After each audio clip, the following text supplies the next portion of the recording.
All right, so today we're going to go over probably the most feared topic in sales, and that is the cold call. Now, it doesn't matter if you've been in selling your entire career or you're just starting out. This is something that it's pretty intimidating to do, and I see it every day being taught incorrectly to sales reps like yourself. So before we go any further, let's just talk a little about what a cold call is and kind of why it has the stigma that it does. A cold call is exactly as it sounds. You're calling somebody cold, out of the blue, without an appointment, and they're not expecting your call. Now, that can be the first time you've ever attempted to talk to that person, or it could be after some time has passed and you're calling again to follow up or continue the prospect, but maybe you've already spoken to them, once before. Anytime they're not expecting your call, that's essentially a cold call. Now, we all know people dread getting cold calls, and you have to put yourself in the shoes of your prospect, the person you're trying to call. How do you feel every time your phone rings and you pick it up on a weekend or whenever, and it's somebody trying to sell you something? They don't know you, you don't know them, they're cold calling you. You probably don't like that, and neither does your prospect. As much as we'd love to believe it, they're not sitting there staring at their phone, hoping you call, interrupt their day, and sell them on a product or service they may or may not even need, or may or may not even know about. So cold calling's had a bad rap ever since the invention of the phone because sales reps are doing it quickly and they're not prepared and they're coming into it kind of like a bull in a china shop trying to get out as many words as possible and really try to pitch their product before somebody can say, no, I'm not interested. We have to change that. So anything that you learned so far about cold calling, just kind of take that, bundle it up, and let's toss it out the window, okay? Because we want to start fresh. We want to rewire our brains, and it starts with the very term that we're using, and that's cold calling. Let's stop calling it that. Let's call it instead something more along the lines of a relationship building attempt, or just a contact attempt one, a first contact attempt, right? The first step in the relationship should not be cold. It shouldn't start as a cold call, and it doesn't. See, the way I teach cold calling and this approach is not actually just a first call is your cold call. It's part of a series or chain of events. Those always start with some kind of reach out, like an email, a LinkedIn request, something to break the ice that's not interrupting their day in a way that they won't like. When done right, cold calling or cold prospecting really produces amazing results, and it's still alive and well. You just have to do it differently. Now, knowing what a cold call is and how it could be several different things, let me talk a little bit about what I see in the industry that's actually wrong. There's a couple examples. The first one being there's a company out there that actually tells you that they want you to call in and shuffle papers and sound confused. I can't make this stuff up. So it kind of goes something like this. Let's say maybe you've spoken to them in the past and nothing really came of it. You're supposed to call them back and say, hey, this is Brian with so-and-so company, and you're shuffling papers, right? I just want, we were talking a little while ago about this product or solution. What did you ever do with that? Did anything ever happen there? And you're supposed to shuffle these papers. What that does is make you look like a complete moron and someone who's not prepared for a call. Your prospect on the other end will also be thinking to themselves, what is this person doing? They're wasting my time and they're wasting theirs. You never want to do something like that. It's not authentic. Another way is calling and the first thing you say is, hey, I'm Brian with so-and-so company. I only have a minute. So, well, they're only going to give you a minute. So you don't have to say that. When you go in with that approach of I only have a minute, what you're going to do is try to spit out as many words as you can in the shortest time possible. That's one of the reasons cold calling gets a bad rap. It usually goes something like this. Hey, I'm Brian from so-and-so company. This is what we do. We haven't spoken before, but I really wanted to call and connect. Do you have 30 seconds so I can tell you more about our product or service? Nobody wants to do that. Nobody wants to be talked to that way. That's why cold calling is pretty ineffective the way it's taught now. A third example of what not to do is when someone says, hey, I'm going to have to call you back, or can I call you this afternoon, or can we talk tomorrow? Your response is supposed to be, I don't know if I'll have time. Let me check my schedule. I may or may not be available, blah, blah, blah. Yeah, you will. Everybody knows you will. They know it. You know it. It's your job to be available. And there's nothing wrong with that. Now, if you're really busy, I get it. That's fine. Tell that prospect. Tell them on the phone, hey, I've got a meeting at this time, so I won't be able to talk then. What about 3 o'clock? All three of these examples have one thing in common, and that's that these companies want you to seem higher than the prospect that you're talking to. And we're not. We're salespeople. We develop business. We're consultants. We're trusted advisors to these people. We're not up here with them being down here. We're equal. We're on an equal playing field, and you need to realize that. So any of those tactics that I just showed you, I don't want you to do those because they're going to make you try to seem like you're bigger than that person. And that's going to come off as arrogant, egotistical, and it's going to start off that conversation on the wrong foot.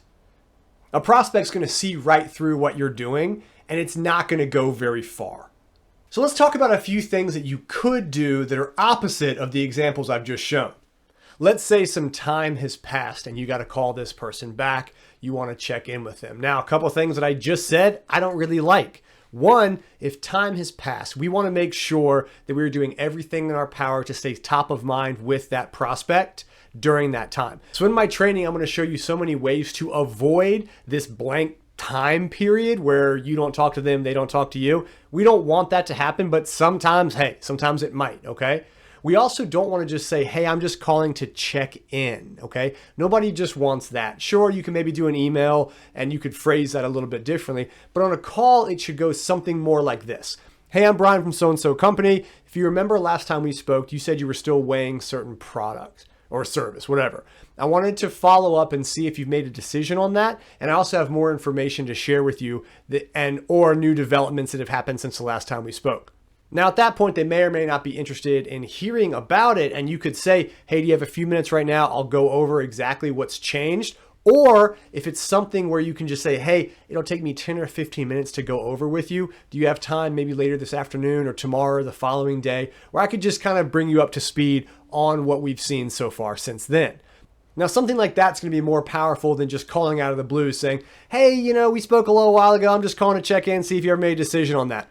That's not value added. That's not being a consultant, and that's not forming trust. Nobody likes getting those calls. So make sure you continue with that value and almost treat it as that first attempt.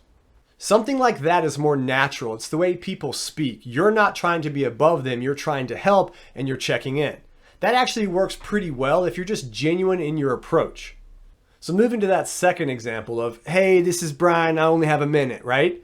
We don't want to do that. Instead, if you're really cold calling somebody, you have to think about it in several different layers. Are you going to reach the person that you're trying to speak to the first time? Or are you going to talk to somebody like a gatekeeper? Well, the answer is actually probably different than you think. A lot of times a buyer is now director level or a manager level, and you don't have to go up to CEOs or VPs anymore who typically have the gatekeepers. Remember that I mentioned cold calling is part of the process of the initial reach out, right?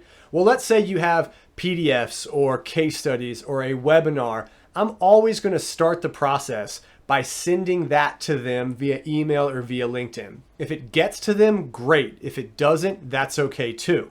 I do that a few days before I do that first call, and that gives them time to either look at it and just kind of break the ice a little bit. So what that first thing looks like, it's not, hey, I'm Brian, I'm from so-and-so, I only have a minute.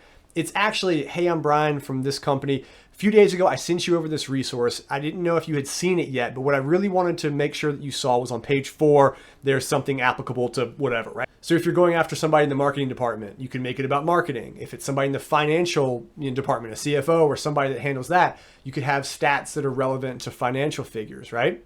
If you're doing a webinar, you could call to invite them to that webinar because it's going to give them value for XYZ or X product or service. If you lead with the value first and not, hey, do you have 30 minutes? I can tell you more about what we do. Lead with the value, lead with solving a problem for them. That's going to be way more effective. Now, if you're talking to that person and they say they cannot talk to you or need to call you back, a good way to do it is not saying, I don't know if I'll be there or not, I might be busy, but that's saying, hey, no problem. Are you free at 3 o'clock today? Or, hey, no problem. I've got tomorrow at 10 or Thursday at 3. Do any of those times work for you? What you don't want to do in this case is just say, yeah, no problem. Just let me know and just, we'll follow up later. Because what that does is that makes it harder for you to get that person back again. On the call, you want to try to schedule that. So if they say, hey, I need to call you back or I can't talk about that right now, just try really quickly to say, hey, no problem. I've got my calendar pulled up. Can you do 10 o'clock tomorrow? If so, I'll send you an invite. Offer to own the invite and just make it as easy and seamless as possible for them. And then you can just say, hey, no problem. Sounds great. I'll send it over and talk to you then. Let them go, right? Respect their time and then they'll respect yours. So another tip that I want to give you works really well. There's different flavors of this, but really it goes something like this. Hey, this is Brian with so-and-so company. If you were going to look to solve problem or to buy product or service, what would you need to see from a potential vendor or partner in order to earn a meeting? Something like that. That puts their guard down entirely and puts them largely in the driver's seat. It's not something that you're calling and just trying to shove a bunch of information at them too quickly. They are telling you what they need in order to make it worth their while. Now, what's really cool about that is that if you do those things, or if you can provide them with that information, it gives you not just a reason, but an obligation to call them back. So that once you gather the information they need, or once you get the right people on the call, or maybe they want to talk to an engineer and you schedule that call, whatever the case is, then it's, hey, last time we talked, you wanted to see ABC. I've got that all ready for you. Let's go over it. It's a lot easier and more seamless of a transition to do it that way. And again, that buyer will appreciate it because you have listened to them and you have done what they've asked. It actually works really well and can work for a gatekeeper, a buyer, C-level. I've used that successfully in either a call or an email or a message to anyone at any level of any organization. So that's something that I want you to try in some flavor, and I think you'll find pretty good results. Now, these are only effective if you start at the very beginning by going after the right people or companies that you can actually help. So many times people are cold calling, or they're grabbing just a list of all the companies in their target area and they're calling without really knowing if that company or that person's a good fit. And you don't want to do that. This is where I teach a lot of the research and the recon work ahead of time so that when you call in, you have something of value. You have that PDF or that case study, or you have that webinar. You have something to offer them. You have to remember, it is extremely rare to cold call, meet somebody for the first time, and sell them on that first call. It almost never happens, even if it's a low ticket item. People need time to think. People need time to weigh options. People need to be convinced. They need to be trusting.